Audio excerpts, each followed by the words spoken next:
ಕುದುರೆ ಬಂದಿದೆ. ರಾಗಂ Purvi Kalyani. This is the journey of 53rd ಮೇಳಕರ್ತ. Gamanashrama or Gamakakriya. ತಾಳಂ ರೂಪಕಂ. ವಾಗ್ಯಕಾರ Shri Vadiraja Tirtha. Language Kannada. Deity Hayagriva or Vishnu. ಆರೋಹಣಂ ಸರಿ ಗ ಮ ಪ ದ ಪ ಸ. ಅವರೋಹಣಂ ಸ ನಿ ದ ಪ ಮ ಗ ರಿ ಸ. ಪಲ್ಲವಿ ಸ್ವರಂ ಫಸ್ಟ್. ಪಾಪ ಮಗರಿ ಸ ನಿದ ನಿದ ಪಮ. ಸಾಹಿತ್ಯಂ ಕುದುರೆ ಬಂದಿದೆ ಚೆಲುವ. ಸೆಕೆಂಡ್ ಸಂಗತಿ ಸ್ವರಂ ಪಾಪ ಮಗರಿ ಸ. ಸಾಹಿತ್ಯಂ ಕುದುರೆ ಬಂದಿದೆ. ಥರ್ಡ್ ಸಂಗತಿ ಸ್ವರಂ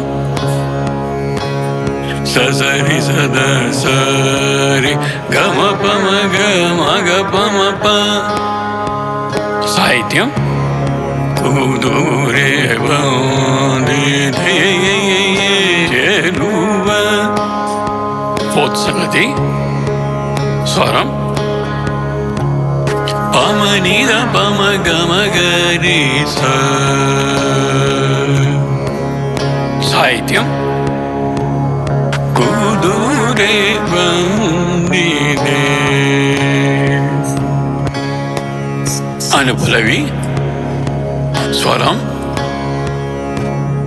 ಒನ್ ಗಮದ ಸಾ ಸ ಸ ಸ ಗರಿ ಸಾ ಸ ಸ. ಸಾಹಿತ್ಯಂ ಒನ್ ಕುದುರೆ ಬಂದಿದೆ ವಾದಿರಾಜಕ್ಕೆ. ನೆಕ್ಸ್ಟ್ ಅವಸರಂ ಸ್ವರಂ ಸರಿ ಗರಿ ಸ ನಿದ ನಿದ ಪಮ. ಸಾಹಿತ್ಯಂ ಉದದಿ ಜ್ಞಾನ. ಸ್ವರಂ ಪಮ ನಿದ ಪಮ ಗಮ ಗರಿ ಸ ನಿ. ಸಾಹಿತ್ಯಂ ಭಕುತಿ ಕೊಡುವ. Let's sing the whole Anupallavi. Sahityam, then go back to Pallavi. One. Kudure bandite vadirajake udadi jnana bhakuti koduva. Kudure bandite ಚೆಲುವ. ಕುದುರೆ ಬಂದಿದೆ. There are 3 charanas. We'll sing the first charanam. Swaras are same for all the charanams. We'll take the first charanam. Swaram pa pa pa pa pa pa pa. Sahityam ಹಿಂಗಾರಿಂ ರಕ್ಕಸರ.